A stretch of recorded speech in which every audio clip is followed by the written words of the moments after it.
Guys, do you hear the jazz music, okay? Do you feel... Oh, I'll have a martini, thanks. Guys, we're just relaxing today, talking about Destiny, talking about Stadia, Project xCloud, everything like that, while we're having a martini. We always have very high energy episodes. Do we, Sam? Chill. With the PNG martini in my hand, let's talk about video games. Where's your fedora, Sam? There it is. Where's your Hawaiian lei, Sam? Is that too many things to PNG onto me? Where's the it? Where's the dildo sticking out of your head, Sam? God damn it. Yeah, today we're talking about Stadia. Obviously, we've covered quite a bit of it in the past, but there's very big news today with regards to the competition that Stadia faces that makes it feel quite real in a way that hasn't really felt real to this point. Xbox has made their biggest move yet when it comes to the Project xCloud, and it seems like it's going to... yeah, kind of maybe bury Stadia? Really? I think Stadia's already buried, in my opinion. Maybe. Come here. Yeah.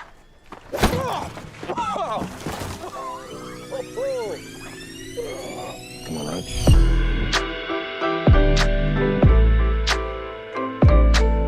So, as we said, we've done some reporting on Stadia already. We've talked about some episodes. We talked about the lead up to it, where we're like, why the fuck is this a thing? We talked about the very rocky launch and the fact that almost nobody liked it.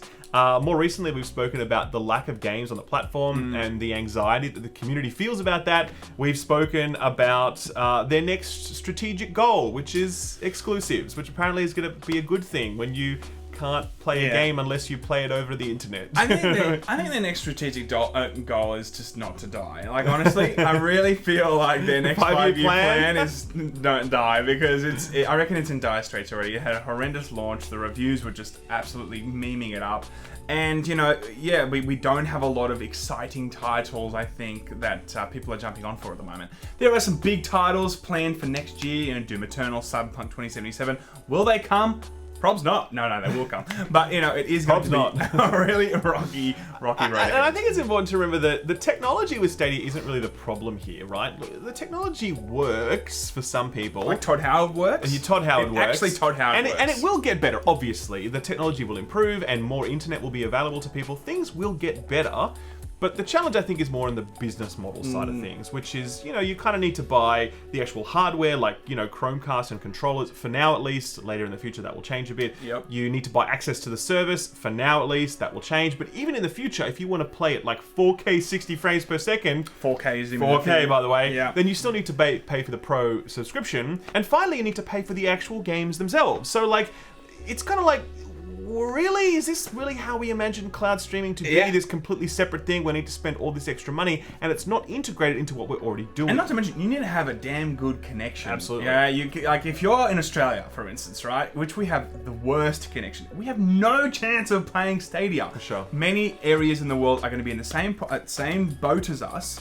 I mean, it's going to be a very, very rocky road in terms of infrastructure and internet also for Stadia. So I think there's a lot of things right now in the value proposition. It's a very uphill battle to even get that good experience. I agree. And I think a really good test case for this is something like Destiny 2, which I think to this point has been the flagship title for Stadia. It's the one that has attracted the most interest. It's the one that people have been sort of paying attention to and being like, cool, you can play Destiny 2 anywhere you like. That's cool, right? And yes, it is cool. But it takes a lot to get to the point where you can do that. Obviously, we talked about need to buy the hardware, access to the service. You need to buy Destiny 2, sort of. It's the weirdest free-to-play I think we've seen in some time. So ultimately, if I may take this... You may, Sam. You know, it is free at the moment, right? But to get it on Stadia, you need to be one of those pro subscribers, $9.99 US a month.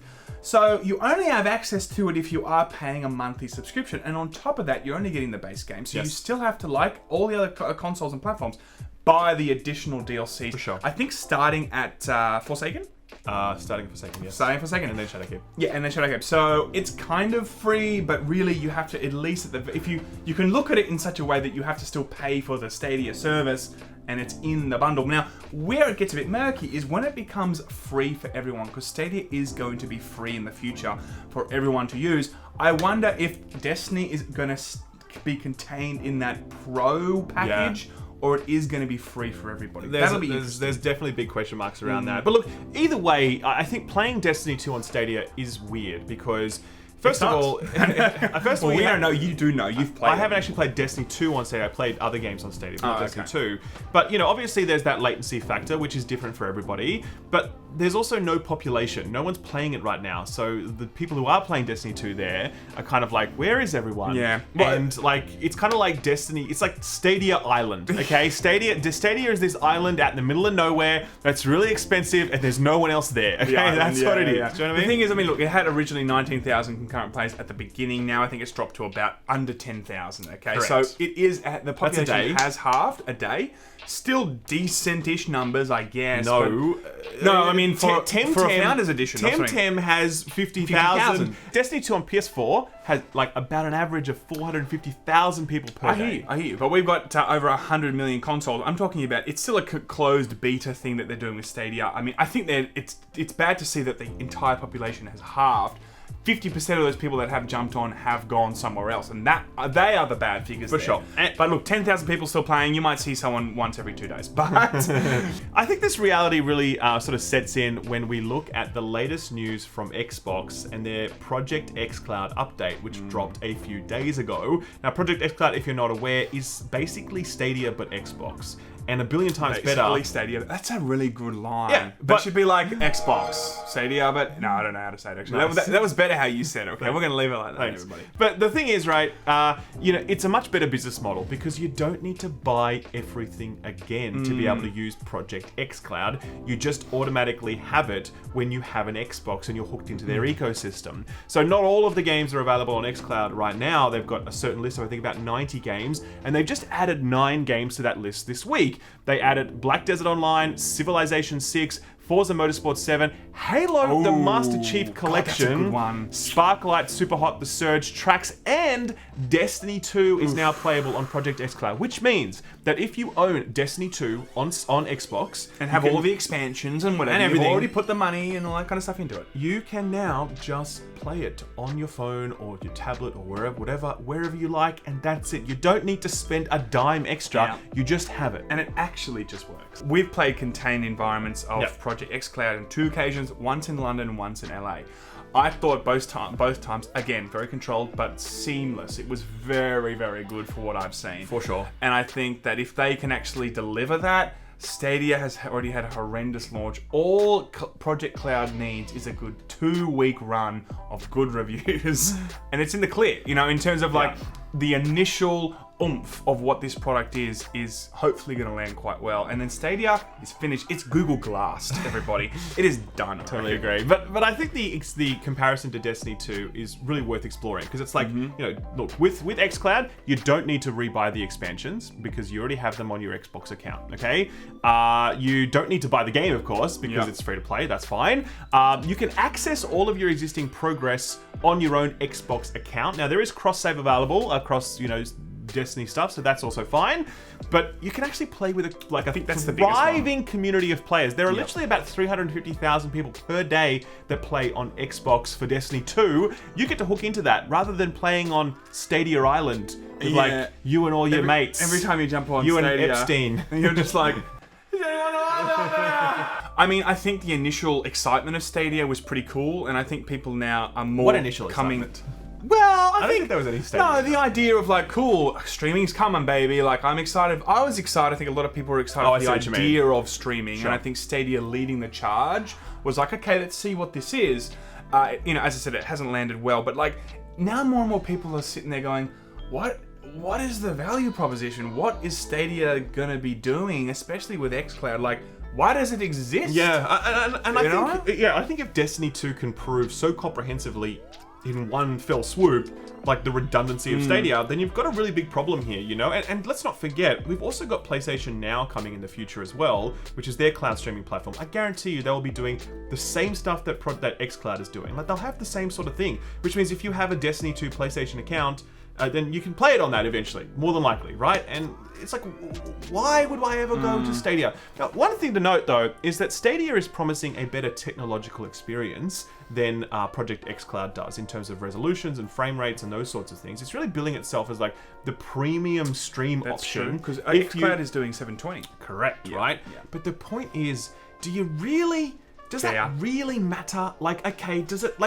really matter? Because at the end of the day, like, the best technology doesn't always win. It's not about that. It's about a whole combination of factors. It's about convenience, it's about ecosystem, it's about business model. I mean, if I'm playing on my phone, I don't care if it's not 4K. Obviously, if I'm playing on my TV, sure, that makes a difference to me. But if I had the choice of like a little bit less quality, but also my whole library of Xbox games, my whole library of PlayStation games, or, you know, streaming on Steam, for example, and my Steam, like, why wouldn't I do that? I think it's like, why? Yeah, why would I pay for Stadia? I think it's a bit poetic, actually, because Xbox was all like, power, power, power, and they didn't really win the console race, you know, and now Stadia's like 4K power or whatever, right? And Xbox is like, no, we're just gonna like do 720. I think what Xbox understands is that cloud streaming is auxiliary, it's extra, it's the add-on. Like, having local hardware is always going to be the real way to play. Like, I'm sorry, but it just is. There are going to be some people who don't do that and who prefer something else because of circumstance or whatever else. But the majority of people who are enthusiasts are going to want local hardware because it's going to result in the best possible experience for them. And so Xbox understand this and they're like, well, we're not trying to chase the 4K whatever. We just want to have something that you can play on the go or in another room or something else, and it's good enough and it fits into the overall ecosystem. Yeah. That is smart. And I think Stadia trying to pursue exclusives is the perfect example of just how lost they are for this business model. Like, I was playing Kakarot for 4 hours, I reckon, solidly exclusively on my phone. Yeah. 720, I changed the settings between 720 and 1080. You can't even see the differences there. So I really think that even when xCloud does come out, you know, the conversation around it being 720 is going to be absolutely non-existent. So it's just going to be such an interesting thing to see when xCloud does come out, when PS Now does come out, when, you know, I don't know, maybe even like Nintendo, Yahoo! I don't know what they're going to call it, right? The terrible name. Do streaming. They can't even figure out how to get friends list going on their platform. I mean, like, they got no chance of getting streamed. No, you know. Imagine Switch 2, baby, when they're like, also streaming things. Yeah, right. Look, all I'm saying is there's a lot of companies like EA and whatever, there's a lot of companies jumping on this. Stadia is going to have less and less relevance only because they're just not bringing the IP battle to the table. And exclusives is, you're right, the worst way to do it because it's just, it's not backed by having any sort of track record. It's like coming out of nowhere and going, hey, we got exclusives, you have to play with us. And it didn't work with Epic Games. You know, well, kind of did. But in terms of it annoyed everybody, and they are worse off as a company in terms of their relationship with the consumer.